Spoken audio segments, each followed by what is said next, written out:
vaikinas ateis įsidarbinti, tiesiog gauti darbą ir jisai turi maniją, kažkokią maniją. Darbdavys, kuris dabar išeis iš scenos, išeina darbdavys, kuris vaidins darbdavį, aktorius, kuris vaidins darbdavį, jis išeina.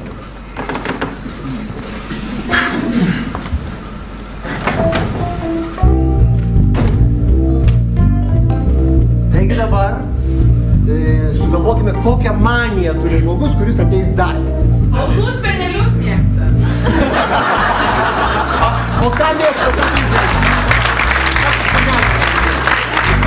Ką mėgsta daryti tais speneliais?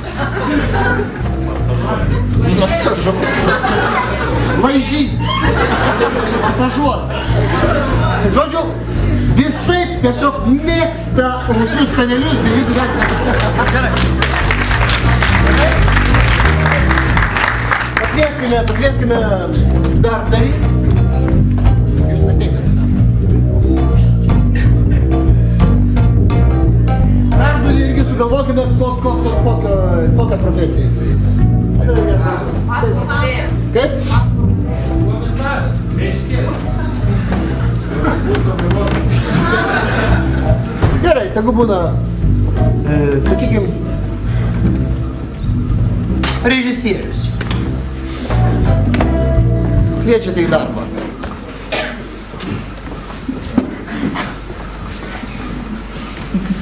Sveiki. Labą dieną. Gediminas. Gediminas.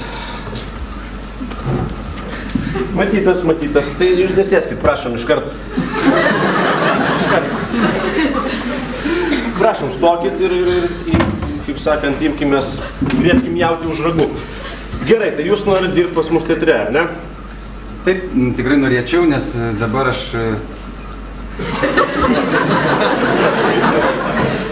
esu laisvas ir tiesiog, aš galvoju, vėlgi, pavyzdžiui, labai panašus į mano tėvą, norisi apkabinti. Tai stokit į šviesą prožektoriaus, kad jūs geriau matyčiau. Ir kur esat vaidinęs? Vaidinau pradžioj Didžiajam teatre, ten vaidindavau įvairiausias kažkas jums. Dulkė kažkokia.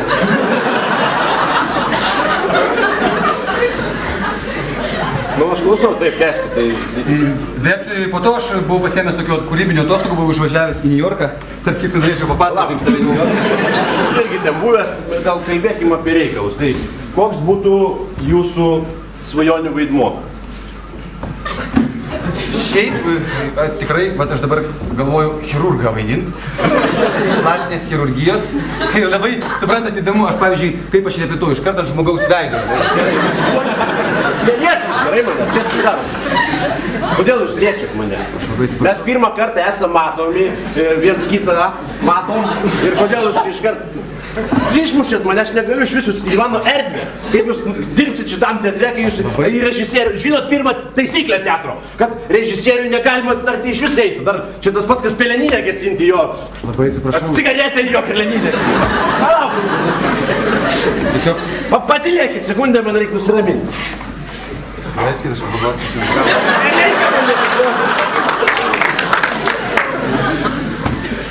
Tiesiog...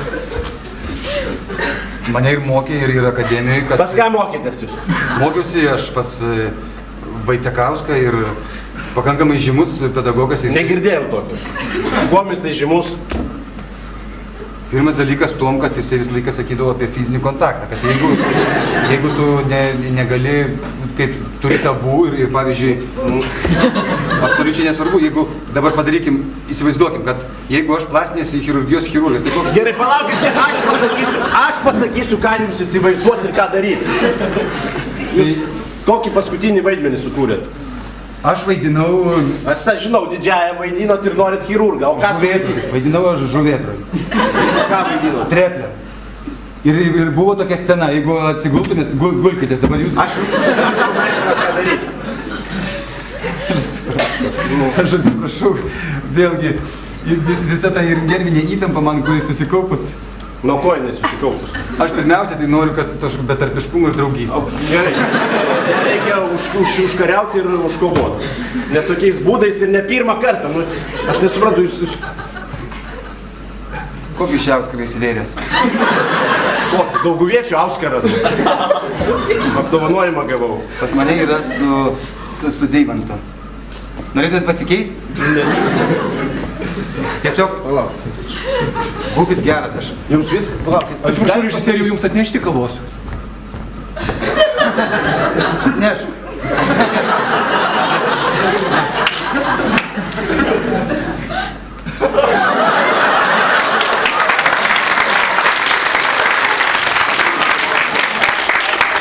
Galiu pasakyti, kaip mano sakydavo senelis.